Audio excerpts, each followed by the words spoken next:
Bonjour et bienvenue dans cette vidéo. Est-ce que tu connais ton kiff qui va te donner une motivation à toute épreuve?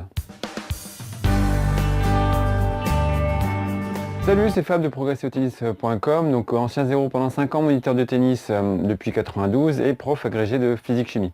Alors aujourd'hui on va parler émotion, motivation, donc ça va être un travail intérieur. Est-ce que vous avez déjà remarqué que les joueurs retiennent plus facilement ce qu'ils ont raté, leurs échecs plutôt que leurs réussites? Quand ils sortent d'un terrain, ça y est, ils vont toujours tout de suite raconter ce qui n'a pas marché, ce qu'ils ont raté, là où ils ont été mauvais, là où ils n'avaient pas de sensation. Alors pourquoi? Tout simplement parce que les émotions qui interviennent dans différentes situations vont favoriser la mémorisation d'événements.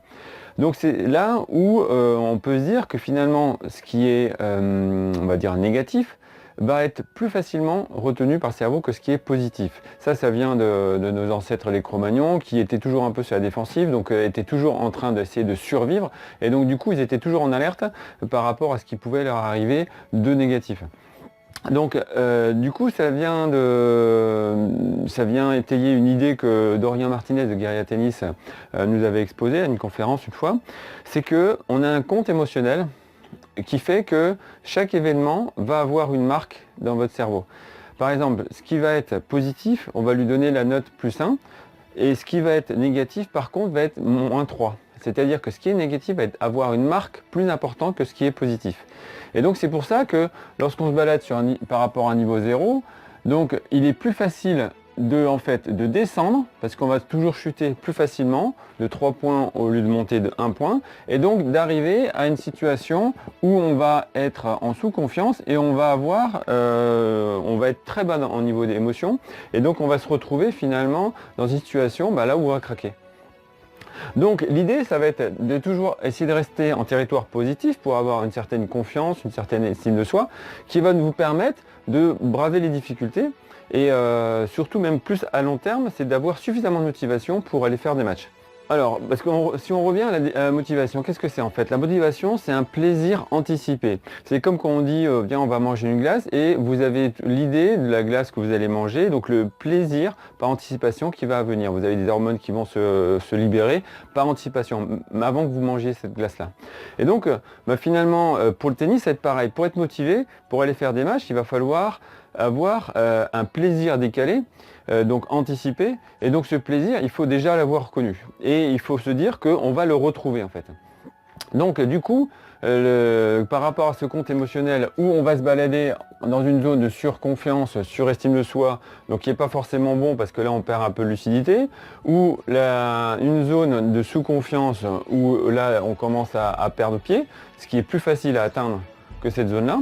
Donc du coup, je vais vous proposer donc de trouver un moyen de pouvoir rester en territoire positif au niveau de vos émotions, votre compte émotionnel en fait. Et là, ça va être de trouver le kiff que vous avez quand vous jouez au tennis. Posez-vous la question, quand vous jouez au tennis, qu'est-ce qui vous fait énormément plaisir? Qu'est-ce qui fait que après cet événement-là, vous avez plusieurs points, plusieurs jeux où là vous vous sentez bien? Vous vous êtes libéré, vous retrouvez un excès de confiance, enfin de la confiance en tout cas, et pas un excès justement, et qui fait que ce kiff-là, on va lui donner une note de 10. C'est-à-dire, vous allez monter suffisamment dans ce compte émotionnel pour vous donner une réserve, et même s'il y a des événements négatifs à -3, vous allez quand même y rester. Donc, vous allez avoir, donc, si vous vous baladez autour de 0, vous avez ce kiff qui intervient, hop, vous montez, et du coup, même si vous bossez, vous êtes encore en territoire positif. Donc ce kiff, qu'est-ce que ça peut être? En fait, ça peut être simplement soit un coup que vous adorez faire, soit c'est une phase de jeu que vous aimez faire, soit c'est une attitude sur le terrain ou une dépense physique que vous adorez faire aussi, une situation où vous allez faire parler votre physique en fait.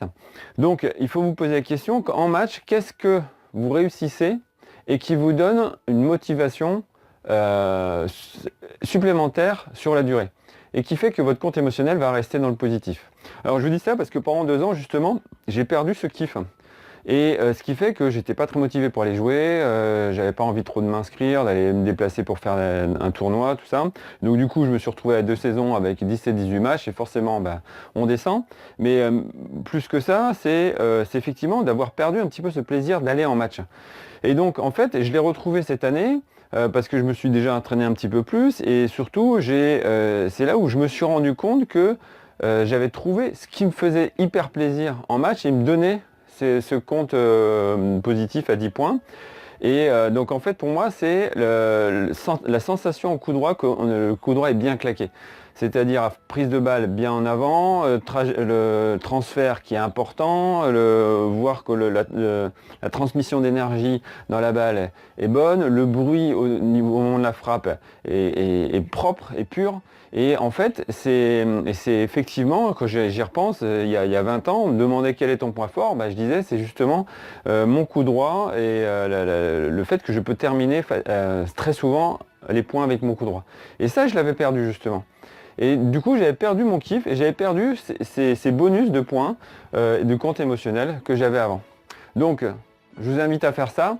Dans vos prochains entraînements, prochains matchs, regardez, essayez de vous observer et vous demandez quel est mon kiff, qu'est-ce qui me rapporte des points de confiance, qu'est-ce qui me rapporte des points sur mon compte émotionnel qui fait que je vais pendant plusieurs jeux pouvoir jouer libéré et pleinement.